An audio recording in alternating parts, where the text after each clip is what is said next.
And we're ready to go. Ladies and gentlemen, thank you for this new experiment in, it's a bit like television, it's a bit like radio, it's all kind of mixed up and it's a new medium. And this is, I think, the future of education, where your feedback is given by little pictures in the corners of the screen rather than real human beings. I think it's very exciting. This evening, I'm going to talk about interfaces. I'm going to look at a particular example of an interface. The idea that signs are arbitrary is very old. And we find it in Saussure that we communicate through a pattern of difference. The question that interests me is, how do you make a pattern of difference? A difference is a very odd thing. It is in some ways godly. It is not material, it's dimensionless, it's a non-thing, it's not located in space or time. And it's digital, it is perceived or not. And we know this, the work of cybernetics and, of course, from G. Spencer Brown. So I'm going to give a particular example of an interface. Oh, dear. I'm going to construct a small set of objects in an unmarked state as a practical matter in order that we can bring them out one at a time to make a difference. And that this is in fact what I think an interface is.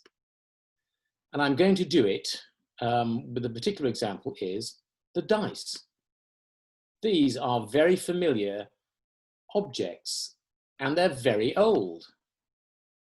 Now, as an interface, there's a disconnection between the pattern of difference and what the things actually mean. In a Newtonian world, things are connected in a lawful world, in a lawful way, and you know what's going to happen next in a situation. But with an interface like dice, what the numbers mean is entirely, if A then B, is an arbitrary matter. And what this comes down to, sorry, I'm going to get ahead, is that a dice is a difference engine to which we ascribe, which we give arbitrary meanings. Now, that difference is kind of godly. The cat was conveyed. Move this on. Dice are very old. These are Roman dice, and they're not even the oldest. They've been dug up since, I think, about 1500 BC. Interestingly, I think this is recent work has said that dice were always slightly irregular, and the fair dice, which is true, like you would expect to get in a casino, is surprisingly modern. It goes back to the early modern period, and the first people to worry about dice being fair were the Dutch. And it reminds me also of that wonderful book, I'm lost, by The History of Probability by, forgotten, lost my mind. That our notions of probability are are surprisingly modern. There's no ancient theory of probability. Now, dice in their early, as with many sort of lot casting, were associated with prediction, with foretelling the future. And what you can say about a dice is it's cheaper than a goat. Thank you for the New Yorker for that. And we have this sense of a dice giving something to which a meaning needs to be given. Even today, this is the Psycho Slate, an American toy from the 1940s, which when you cut it open, contains a bottle of ink in which is floating a dice which gives little messages. This is the antecedent of the Behind the Eight Ball, by the way. And there is the dice. And you can see on the right, it says very doubtful. I don't know if I can go back, but that was the one that was showing in the window. And you may have heard of this novel, which even in our modern time uses the numbers on a dice. This man runs his life by rolling dice. Okay, a difference engine, of course, can drive a game. So in Monopoly, we roll a dice and we move, no less than the dice man in the novel, we move the things around the board and we drive a story by this random number generator. So I want to look at this amazing machine and ask, why is it the shape it is? There are many ways of doing dice. Here are the two familiar ones at the front, but there are a lot of other shapes, and there are a lot of ways of putting the numbers on. Now, here are some alternatives. And what I'm going to say is that the dice that we use is, in fact, absolutely the best design. And I'm going to, I think, prove it. Oh, and here's a beautiful machine from Regency England, where you could flick the switch and it would kind of roll the dice for you. But would you trust it, to be fair? I'm not sure that I would. I wouldn't like to gamble using that. The good thing about a dice is you can, of course, see there is nothing hidden in the way that there is with cards, or not much. Now, one of the odd things about dice is that I don't think we count the dots. Dice do not have ordinary numerals on them. And in general, it's very odd that we can sabotage no better than many animals, or no worse than, or no better than birds. And I'm going to suggest, I will show some better reason for this later, the patterns of dots on dice are not there to be counted. They're symbols that we recognize for their inner shape. And as such, they are in fact very early numerals. And there they are. This is the thing we have to understand. That's the little mysterious thing. Why don't we do dice like this?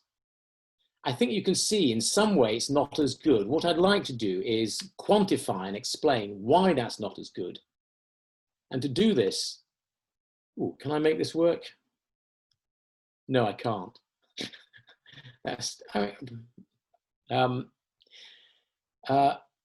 Dice should be easy to read, however they fall. So that would favor symmetrical patterns, but you might wonder, why are they not symmetrical like that? Wouldn't that be easier? And there are psychologists who produce theories of why symmetrical patterns have good gestalts. For example, Wendell Garner did work on patterns, asking people questions about which were the best.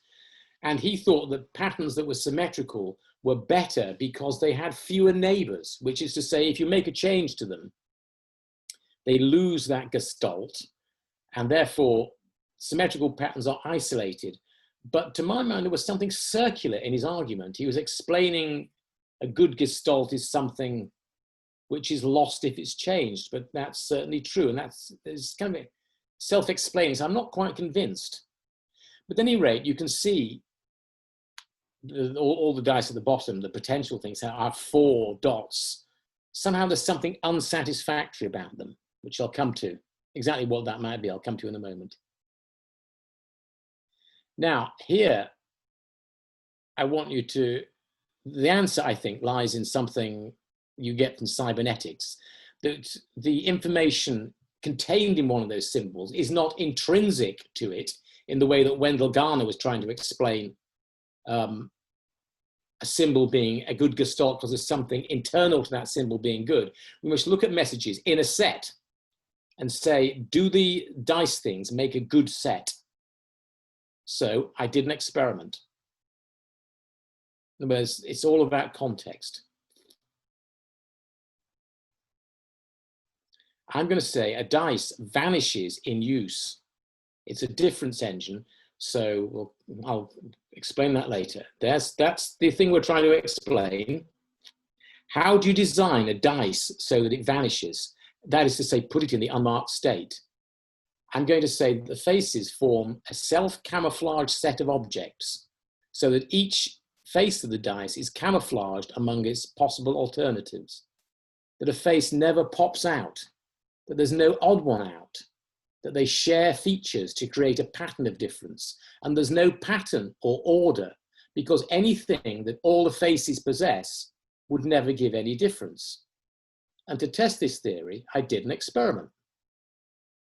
We need a theory of the observer to do that. And I got some observers. I borrowed, by the way, sorry, that's by Eleanor Gibson, the psychologist, finding a feature matrix for it. I'm going to do the same for dice. And by the way, even elephants can recognize dice. It's not a difficult thing. Ooh. So those are all the possible ways of putting from 1 to 9 dots in a square, ignoring rotations. Throw those away.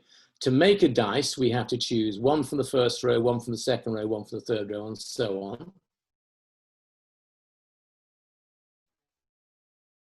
So we have possible dice made of those. So the question is, which one is the best? And what I'm going to do is something equivalent to a word corpus, which is where you use computers to ransack a body of text to find out what words are associated with other words. So this is part of a word corpus for game, and we see that game goes with respect, demand, advance, challenge, recover, race, and so forth, whatever. And this is, word corpuses, I think, are deeply interesting, that they, in effect, tear a word out of literature and look at the whole. So I got hold of, for my observer, 136 undergraduate architecture students and gave them some patterns and asked them what they saw in them. And I can show you that those were the instructions I gave to the students. This is a very simple experiment to find out the characteristics that people feel are common to, or I copied this done by Eleanor Roche. And I repeated one of the experiments she did with fruit, where she was trying to find out what people thought about fruit. Okay, it's trying to understand what a category is, whatever. And the students produced responses to patterns of dots. For example, that student said that you can read what they wrote. They had 6 sides, probability, even, cube, square, red, white dots, equal, corners. That's what they saw in patterns of dots. Well, that student did. There were a lot more than that. There's some more. And I transcribed and extracted those features and put them in an enormous matrix. There are the 89 different patterns, and below are, there's a little one when one of those particular patterns has a certain characteristic. So I can, and there is, I reduced the, what people saw in dot patterns to 24 characteristics, which go from has corner dots, they include looks like a chair, has a triangle, symmetrical in any way, and so on. And there I was able to make a distinctive feature matrix like Eleanor Gibson did for the alphabet for every one of the 3,250,000 possible dice. And in this way, I was able to, if you like, mark each dice to see how good they were, to see how much, if you like, whether they were easy to distinguish. That is the matrix filled in for the dice we actually have. And you'll notice that, well, it does not include things like line through square, right, the blue things at the bottom, which might be considered noise. So that's, if you like, that's the brain, that's what it can see, and the matrix tells us what the dice offers it. And I tested all the dice. And the way I tested them was to say, are any of these characteristics met by a dice? If you can say, if you can say of a dice like number 2, only this face is such and such, then that is an odd one out. If you can say all the objects are such and such, then that doesn't help you distinguish them. So some of those things are noise, and some of them, for the most part. The best you can hope for would be something like this. This is 6 objects that share 6 features. And all that can be said about those objects is that object 1 is the opposite of object 6. So if you fill in a matrix like that at random, you'll get quite a lot of things you can say about them. Such and such is an odd one out. Such and such object is very similar to another, and so forth. What you want is a matrix in which every row is half filled and there's a good Hamming distance between each object. So there's many differences between each object. They're maximally different, in fact.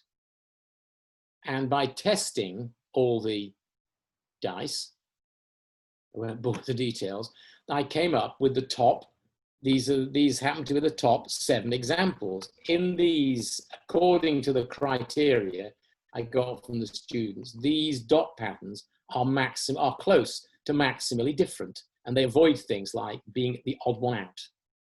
And the best one was this, which you'll notice is not like normal dice because the 3 is straight. But that's the distinctive that's the best distinctive feature matrix I could get hold of. And it has a little bit of a noise. For example, you can say of the 5, it's the only pattern with a dot in each row in common, supposing you're sensitive to that kind of thing. What's interesting about that pattern is, of course, I hope you recognize it. It isn't the pattern used on dice, but it is the pattern used on playing cards.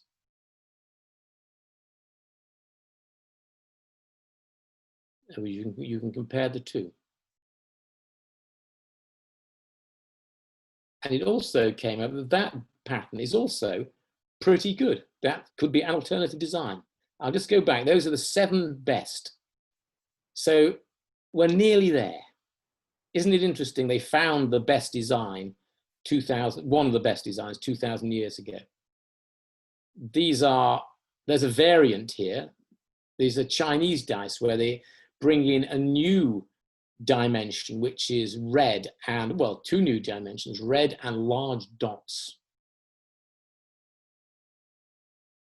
So there are ways you can vary it, but they're pretty close to what, in fact, we do use. So I can say that patterns on a standard dice are maximally different given what we normally perceive about them. And faces avoid being an odd one out. Thus dice, that is, the faces of a dice, form what I would call an unmarked set. And for that reason, they're more or less invisible in use, or rather easy to habituate ourselves to them. The dice is in the unmarked state when rolled, and it creates a series of marked states. And there's almost nothing to say about them. The dice is trying to be invisible. We create an internal model of it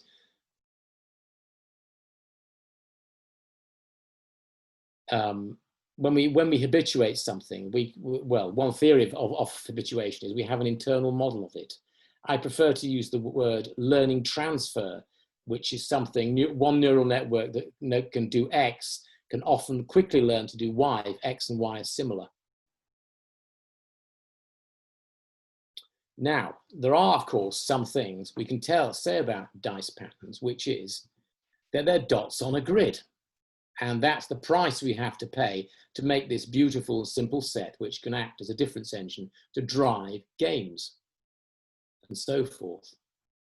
But this has, and I'm reaching the conclusion now, it has interesting possibilities, because when we've internalized this unmarked state, we have made it invisible, this dot pattern, it can reappear somewhere else. So 1,500 years ago, we learned to make dice, and I'll remind you, we do this, and they carry a parasite. There's something hidden in there, an unmarked state. So this is you might like to read this. This is Nicholas Luhmann. The unmarked state, is included but hidden. So it's the interpretant, the thing we use to interpret its possibilities.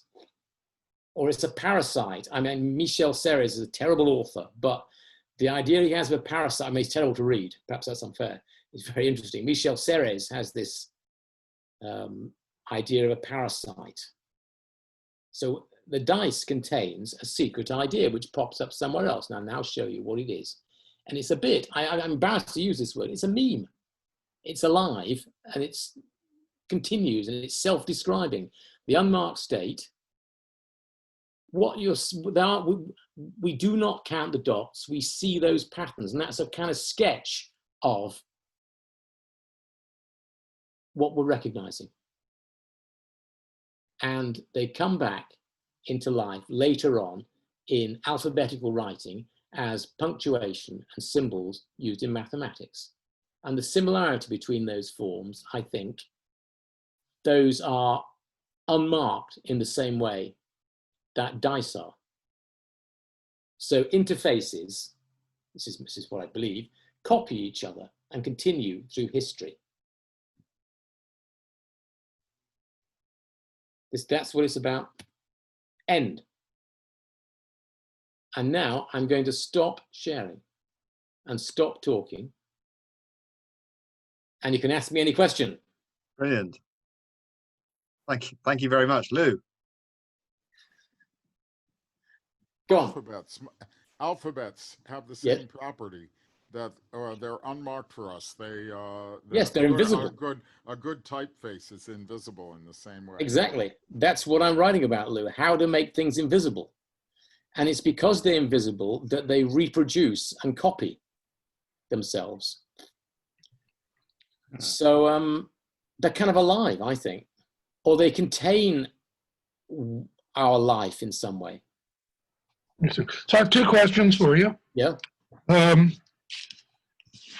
first one is some of the non-standard dice patterns that you were showing to us look like Braille.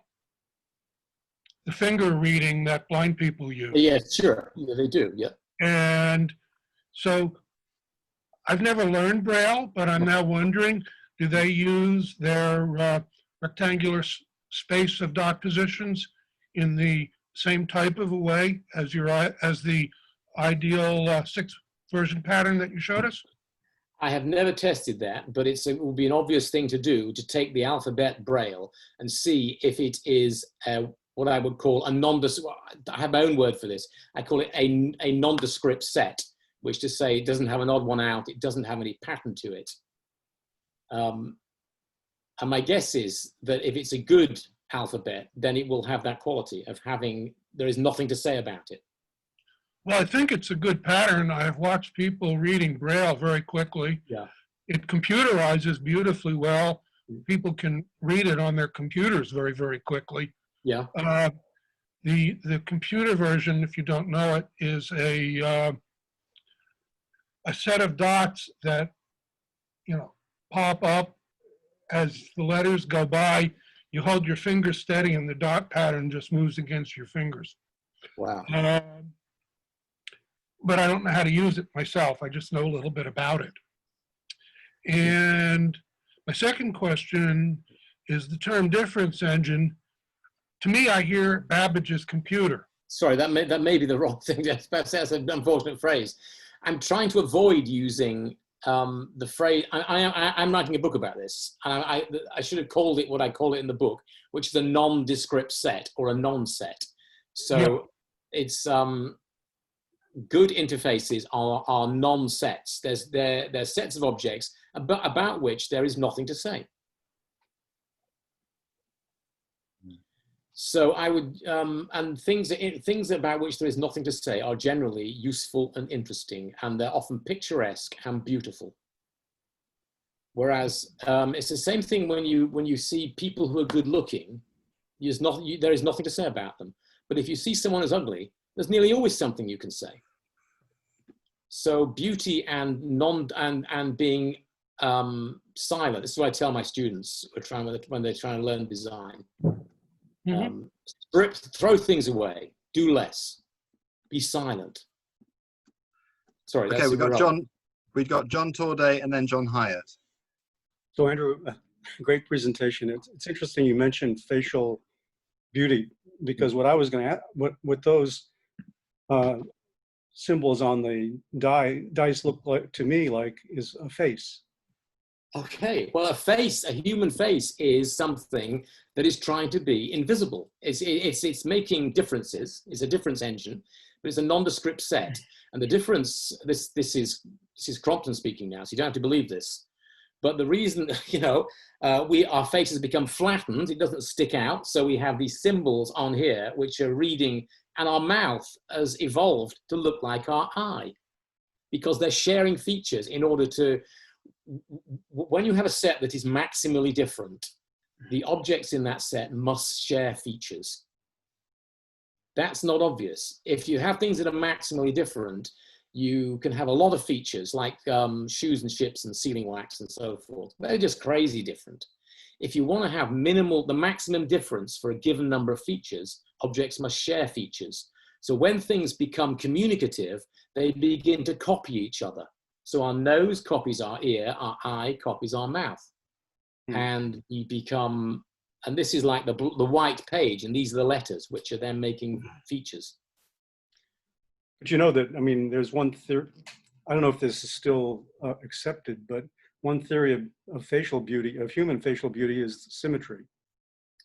So it's consistent with what you're saying. But I was also thinking, the difference between predator and prey. So, like a prey dice set would look differently from a predator dice set if you, because their eyes are to the side instead of in the middle kind of thing. Yes, yeah. You understand?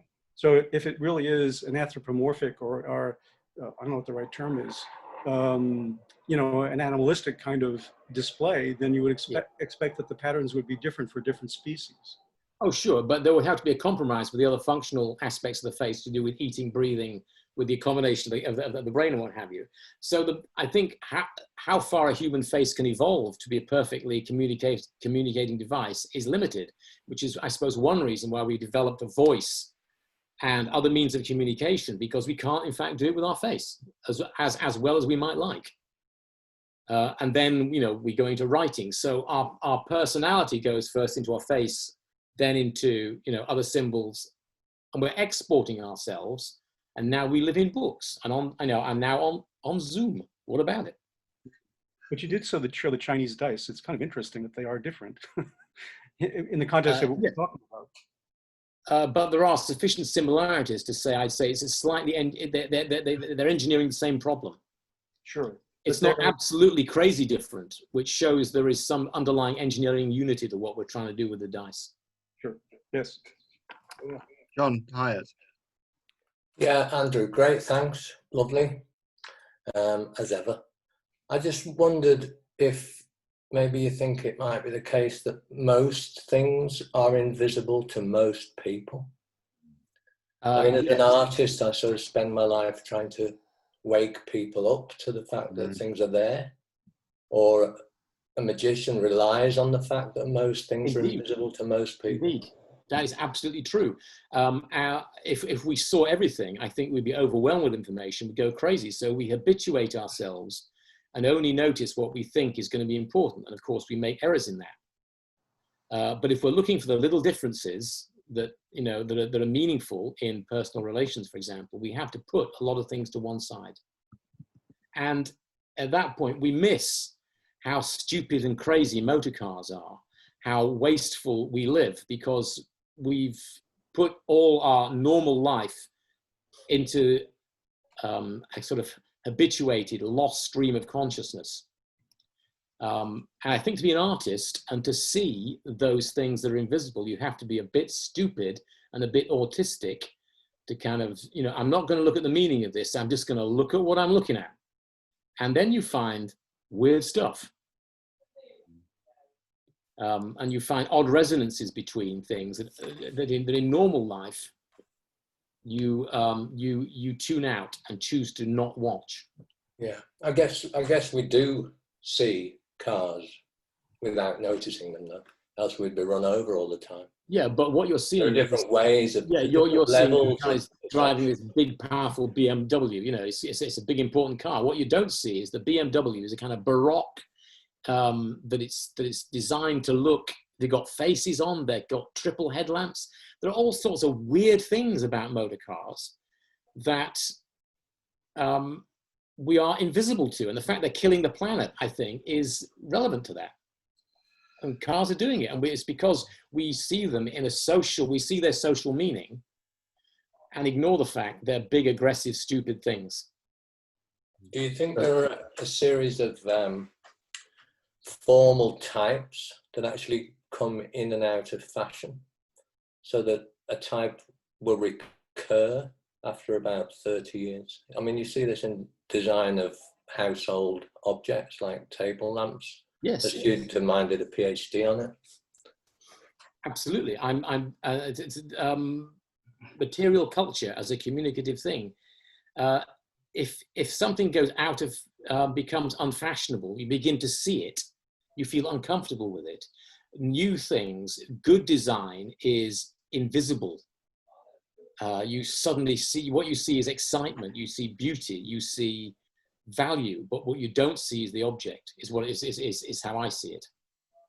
And you have Laver's law of fashion, where things, for women's clothes, it starts off as indecent, shocking, and then becomes chic, and then it goes to about 20 things and ends up dowdy, unfashionable, and then it goes up again and becomes there is a kind of cycle of we consume motor cars and alphabets and interfaces, but it's not physics. Sorry. Can I ask a quick? But Astrid's first, and then Anton, and then Peter and Lou. I'll keep track of it. Yeah, no, really interesting.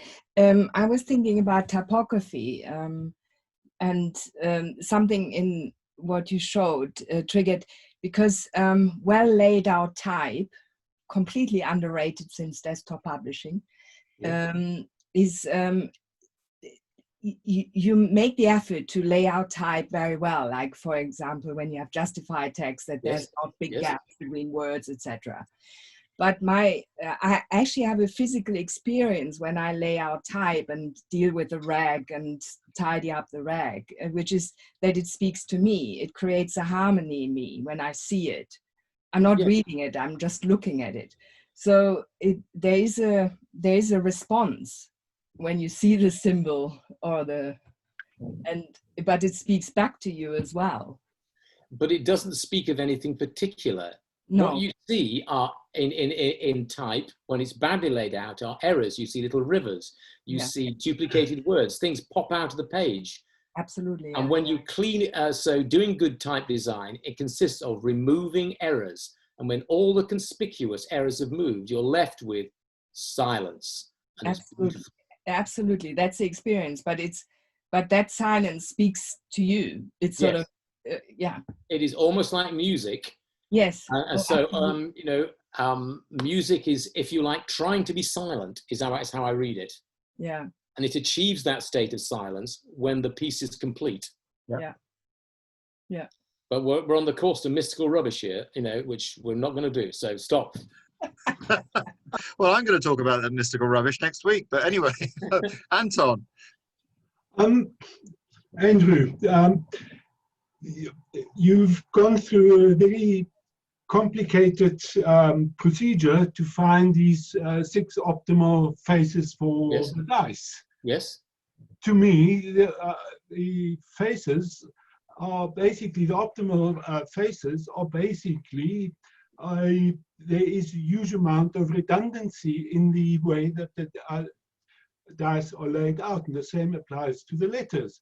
I can half the face of a type of a dice, and I will still know what number was on it.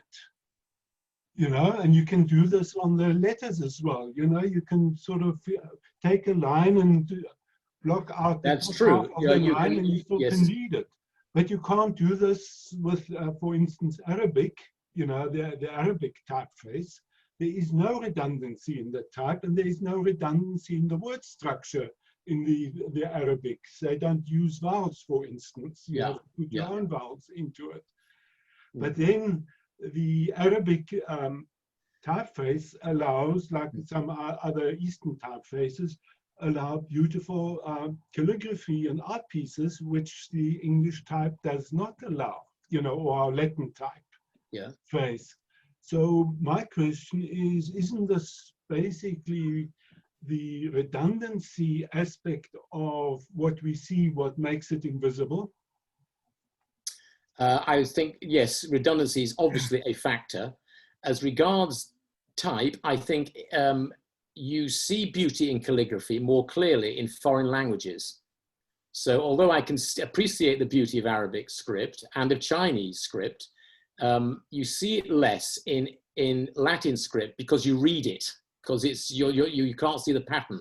Yes, but there are But no it is equally beautiful, use I think. it for calligraphy effects. We don't see the extent of artists using making pictures that people hang up in the on the walls.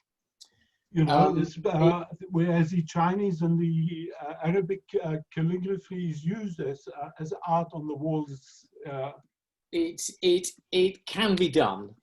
Perhaps certain scripts are better than others. I might even admit that, but Latin calligraphy can be very beautiful. I would admit I was disappointed in my dice experiment. I went through a huge process to find out something I already knew. The experiment did not surprise me, and to that extent, I don't regard it as a complete success. I'd hoped perhaps I'd found some other crazy way to do it that was even better, but I never did. And it might be that someone of instinct, looking, you know, could design a dice without going through the ludicrous process that I did. And you know, I acknowledge your comment. Thank you. Okay, Peter, and then Lou. Peter, you have to unmute.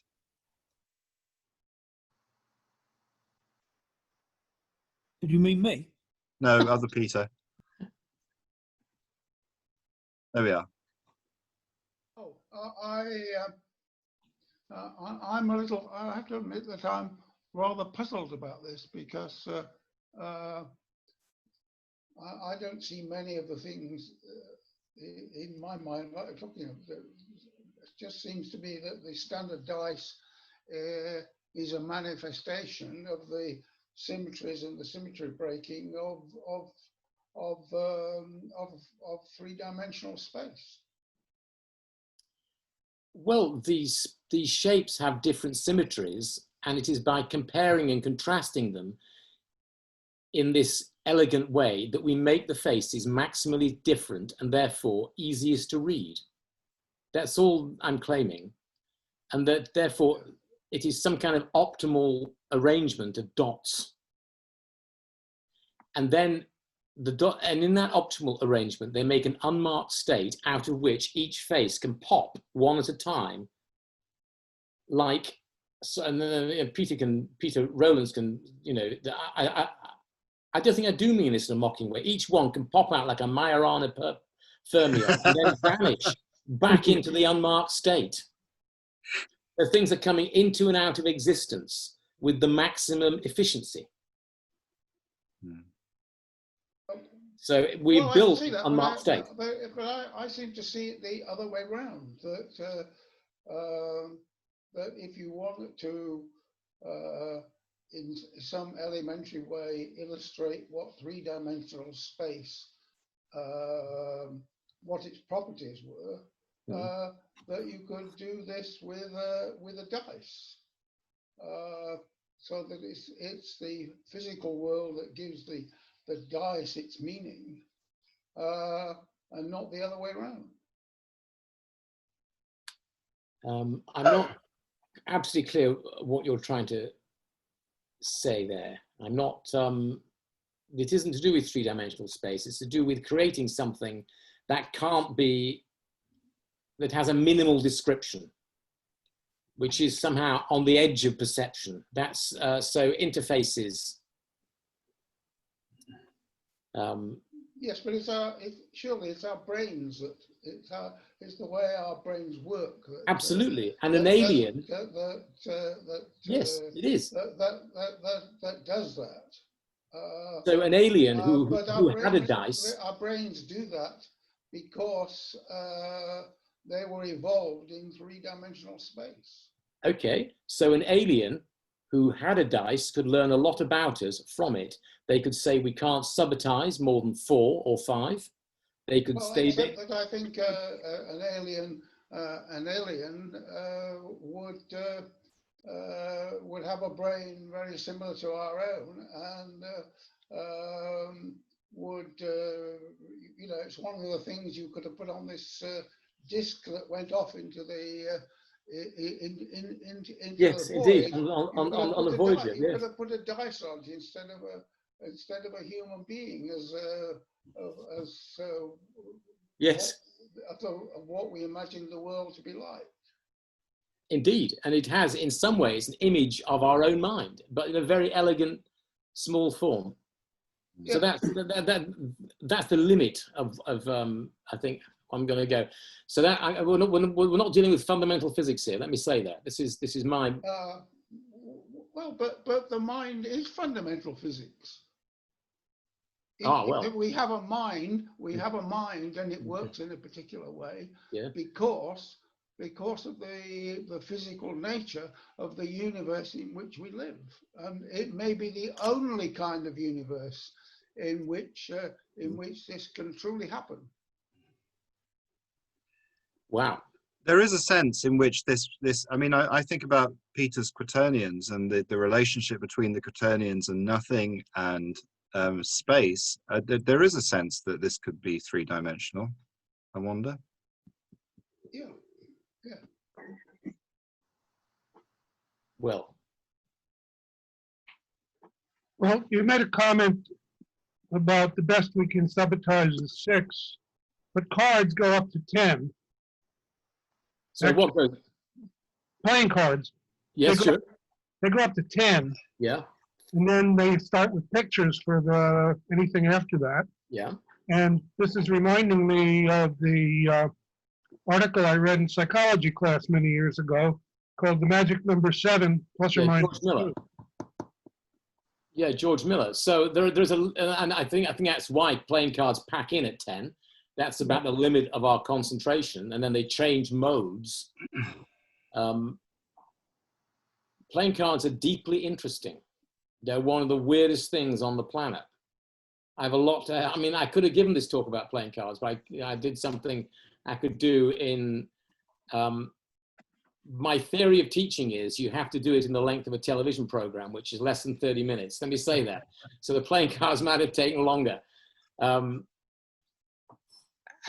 other interesting thing about these talks is we're looking, I think, at how people are going to be teaching in the years to come. So this is an experiment in a seminar. And my guess is it's a 20-minute presentation, then a conversation similar to what we're having. Can I say how much I'd like to? I'd like to see that. See what? The playing cards. The playing cards. How did the playing cards come about? And what is their significance? There's almost nothing you can say about the playing cards. There's almost no pattern to them. They're silent in the way that dice are. The design of the suits in the English cards, at least, I think is deeply interesting. Their origins, the first time the hearts, clubs, diamonds, and spades, I believe I've discovered it, they appeared for the first time in Roman lettering. So it is a case of one interface, which is Roman letters, spawning another interface. Sorry, that is another lecture. We're out of control. The interfaces are all intimately connected because they copy each other. Okay, Lou has a question. Yes, I'm interested in iconic notations. Yeah. And I think that something slightly different happens there. I can't hear Lou. Well, I can hear you. I can hear you. Yeah, we can hear. It's just a bit quiet. I say I'm interested in iconic notations. Yeah. And I think something different in the transparency occurs there. So, for example, in Leibniz's version of the calculus, it's very transparent to us to use Leibniz's version, and it has to do with the fact that we know what it means. The meaning is in the symbols. Yeah. Or another example is Spencer Brown's mark, which is not a complete distinction. Spencer Brown's mark is half of a distinction, and you are the one who makes the distinction. It's quite clearly designed that way. It's optimally designed so that you have to be involved to make the distinction that the mark makes. Okay, so iconic distinctions, I would say, are different. I'd say they are not subject to the same law of invisibility. There's a certain extent self-explanatory within a certain frame of reference. But I think when you get onto a system of expression which has to cope with which has to be very expressive, like writing, at that point it has to abandon iconicity completely. You may have... but that's not true. For example, Leibniz's method of writing the calculus is universally accepted. It's just like the alphabet for those of us who do calculus. Sure, but when you write the integral sign, you no longer think it's an S and that means S for sum, do you? Yes, I do. All right. Let me put it this way. English has been criticized because it's difficult to spell. And there have been attempts in the past to improve English orthography by changing the way we spell words to make it obvious for children, to make it phonetically normal. But there's, to my astonishment, when I read about this in Chomsky and Halley, they say current English orthography, the stupid way we spell words like thought and so forth, is in fact the best.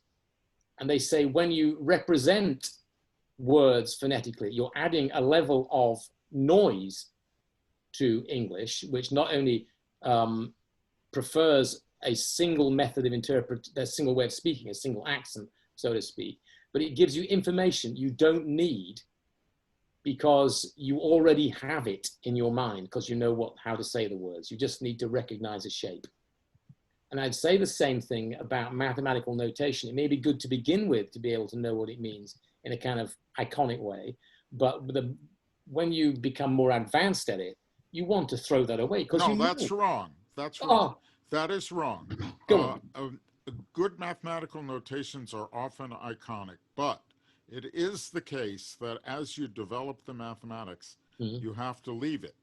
You have to leave it because it's impossible to be iconic about the number 1,375, its structure. It's just impossible, so you end up symbolizing. But the fact of the matter is that fundamental mathematical insight about numbers is related to iconic representations about them. And the fact that we have a great deal of difficulty proving certain things has to do with the fact that we haven't yet found the right an appropriate notation insight. Right. An example, a square of dots is a square number, right? Yeah. 3 by 3. Yeah. But you can rearrange it in your mind so that first you see a dot, and then you see dot, dot, dot in an L-shaped pattern, and then dot, dot, dot, dot, dot in another L-shaped pattern with those L's nested. Yes. And now you see that the square is equal to the sum of the odd numbers 1, 3, and 5, and that any square is the sum of consecutive odd numbers. That's true. So I say that we're looking for the iconics, but we can't always get them. It isn't wrong to say that iconics have to disappear. They do have to disappear, but that doesn't mean that we can't look for them at the same time. Okay, I would. What you say is very beautiful, and that example of the square numbers is very very clever. So I can't deny that. Good. John, Torday?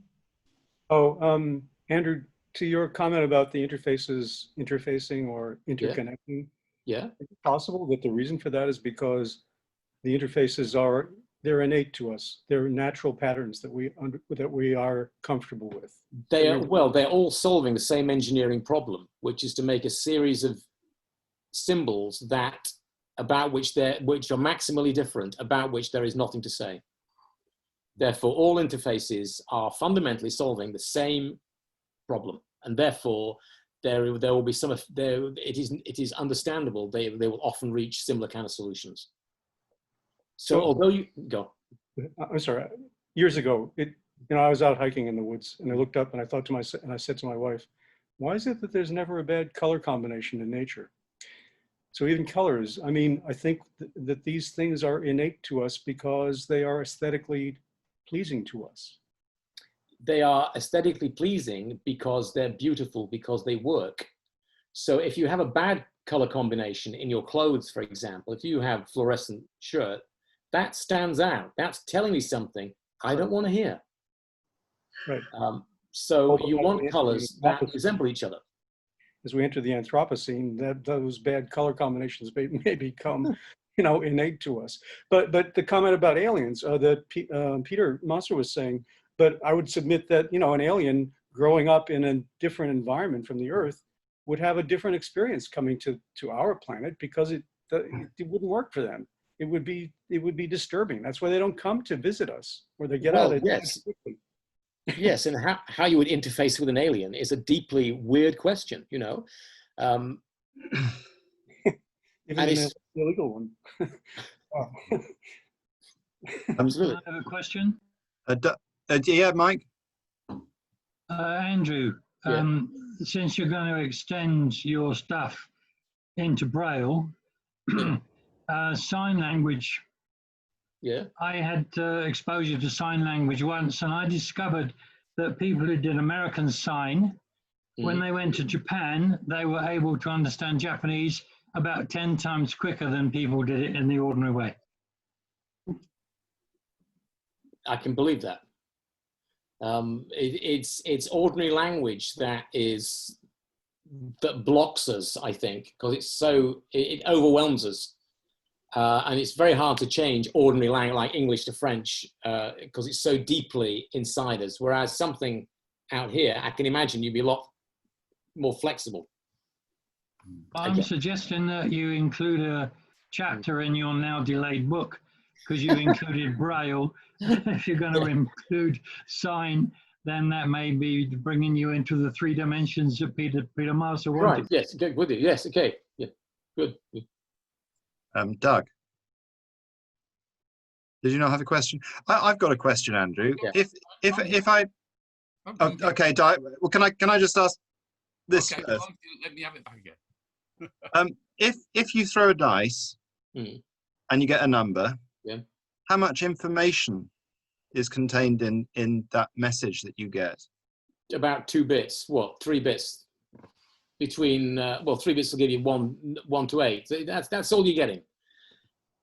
Yeah. Okay. So, but your quote of Ashby at the beginning about the whole system, and you see, there's a very interesting parallel quote from Warren Weaver. If I can find it now. The relevant quote, Mark Ashby, is that to recognize a category is to throw away information. Yeah, well, I know about that. Yeah. So a dice destroying information. Yeah. So this is Weaver writing. I think this is in the mathematical theory of communication. The concept of information applies not to the individual message, but rather to the situation as a whole. The unit information indicating that in this situation, one has an amount of freedom of choice. So I wonder if what you're saying, because I agree with what you're saying, but I wonder if we need to think about this very carefully, because our sense of information is relative to the whole system. Indeed, and to see what a dice means, on its own, a dice doesn't mean very much. It gives you 3 bits. It is its meaning in the context of a game of craps or a game of Monopoly. That's where its complete meaning comes. So it's a little motor, little electric motor that's driving this larger contraption called Monopoly. Okay, so but there's another connection here, just to follow this on, because one of the things that John Torday talks a lot about is the coalescence of the diachronic and the synchronic. Now, throwing a dice obviously is a thing that happens in time, and we throw one dice after another. Yeah. But in each of those moments, there is this synchronic thing which actually references the whole system, which can only appear diachronically? I have examples of diachronic and synchronic things in interfaces, but not much in dice, which have been constant for many, well, they do change a little bit. They design, the dots move. Yeah, I'm not just talking about the evolution of the dice, but also the process of throwing. So, you know, we know it's a bit like a sort of private language. You don't have one single instance. You always have a history. Okay, in that case, the diachronic aspect of throwing a dice is that it produces the same number of 1s, 2s, 3s, 4s, and 5s and 6s. Yeah. That it's fair. Yeah. Its diachronic potential is to be bent, I guess. So it's a synchronic expression of something and its diachronic is being not crooked.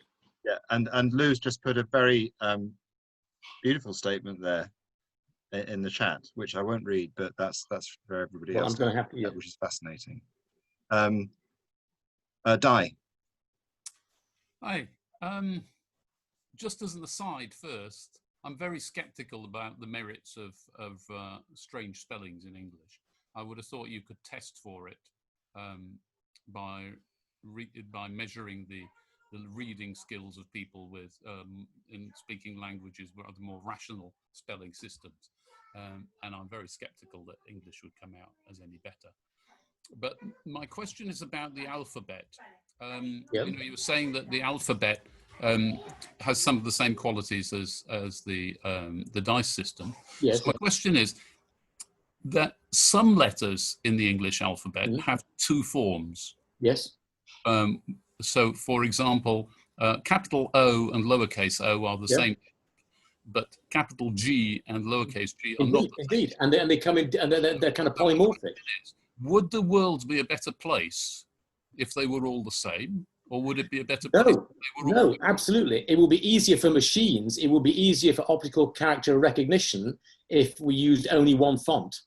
The question is, why do we use a lot of fonts? And the answer is, I think, to stop us. If we had one font all the time, it will go out of fashion. Yeah, but these are not fonts. These are characters. The characters, yes. If they always have the same form, you would begin to learn the form. The form of letters changes all the time. This is the diachronic dimension of an interface. So the letter A appears in a different form almost every time you see it. Well, from one book to the next. And that means, and you can see this in Douglas Hofstadter, and if you look up on the Stanford Encyclopedia of Philosophy on categories, they use this as the example, that a letter A has no constant form. There is no essence of the letter A. It goes through so many modifications that they never had anything in common.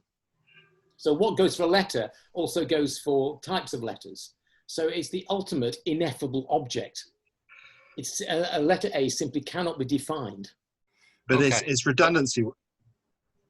If I were at a loose end for anything to do and I wanted to start a campaign, should I campaign for teaching children one set of symbols, or?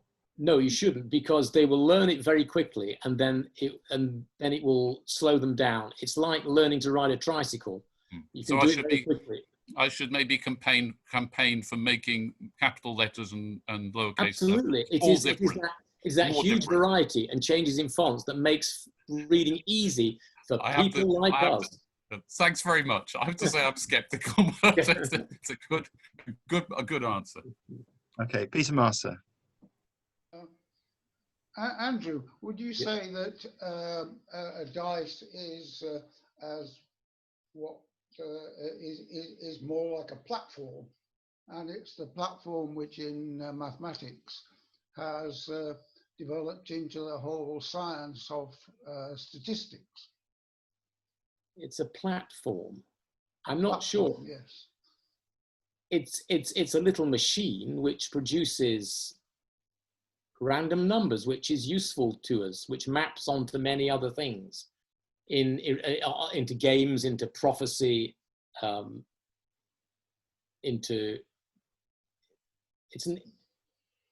That's all. I mean, I don't want to read too much into it. Well, I was thinking about, since I'm very much into holography, a platform would be essentially the reference wave by which you encode active three-dimensional images, so that they're encoded as a hologram, and if you take the platform away, you get the three-dimensional moving image back. Oh my gosh. I suppose, I think the thing about a dice is it produces random numbers. It produces something that simply cannot be predicted. So it's the absolute lack of order that makes it useful. Yeah. Yeah, but I mean, I say that has evolved through the evolution of mathematics into the whole of statistical theory, hasn't it? Yes, that will be the case. But statistical theory that's surprisingly recent and hard to notice. That's the other peculiar thing. The concept of random and probability is very modern. It's Ian Hacking's book I was thinking of. Sorry, go on. So I can't completely understand what you're getting at. So I'm slightly at a loss to answer in a lucid way. Okay. Sorry. Fine. Okay. Right. Any more questions? I think this is great TV. John. So if I could just sort of dovetail on what you were saying about the synchronic and the diachronic, it seems to me that the diachronic aspect of what you're talking about, Andrew, is you transcend the value on the die. Yeah. Somehow has meaning to you. So the number 1 versus the number 6 has some some relationship to the arc of your life, and so that your physiology starts to interact with the die. Absolutely. You know, if you're playing craps, that's certainly true. You know, you are at mercy, right? Right. I mean, if it's a floating crap game, yeah. So you're already in a compromised position. Yes. Right. Okay. Doug? Yeah, recently I found out that there was this experiment about random event generators, and usually random event generators, humans can seem to influence them, Global Consciousness Project, those kinds of things. And so even the double slit experiment by Dean Radin, where he showed consciousness could affect the double slit experiment. So, but there was a particular one that I thought was interesting because it showed that there was a robot that was taking random directions in a rectangle, and they could plot that it would go all over, kind of like Maxwell's demon. It would be all over the box randomly. It would choose which direction it would go next based on the random number.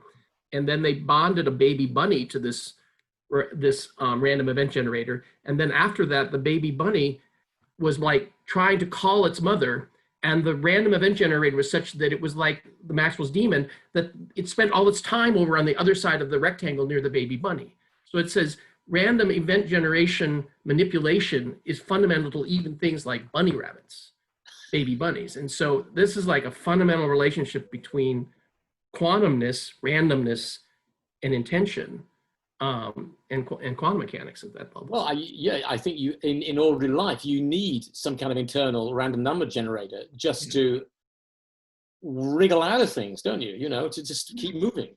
Well, and this interaction between intention, you could say consciousness. I don't like the word consciousness either, because it's not, you can't talk about it very concretely, you know.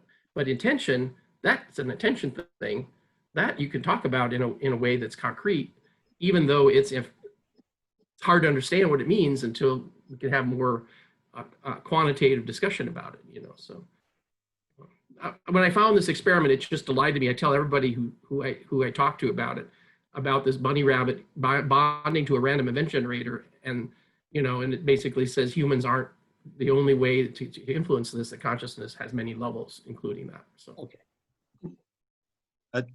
Well, thank you all. Did anybody else have any questions? I think we're done. That's good. Okay. Thank you, Andrew.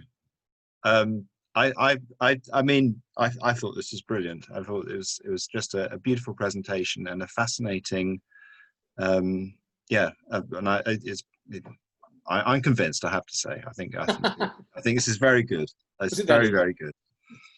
And actually, when we start to look at the world through the lens of looking for nothing, it looks very, very different. And I suppose I've learned this from Peter and from you, and it's exciting. Okay, thank you very much for your attention, and I've enjoyed it as well. Yeah. Okay. Well, we'll see you tomorrow. But David, do you want to say something quickly about what you're going to talk about? Sure, a little bit. So I've been asked to talk about the history of Anpa West and sort of describe that. I'm going to attack that from the point of view of the people involved, and which will involve a little bit of the retrospective comments on Anpa in particular, and a fair amount about Pierre, because Pierre was, of course, deeply involved in the creation of both, and that had an influence on Anpa West and what we did and when we did it and what happened to make it go away. So. Great. Okay. Well, I'm going to see you all tomorrow, and thank you ever so much for your participation. What a great session. Okay. Okay. Bye-bye. Bye-bye. Bye.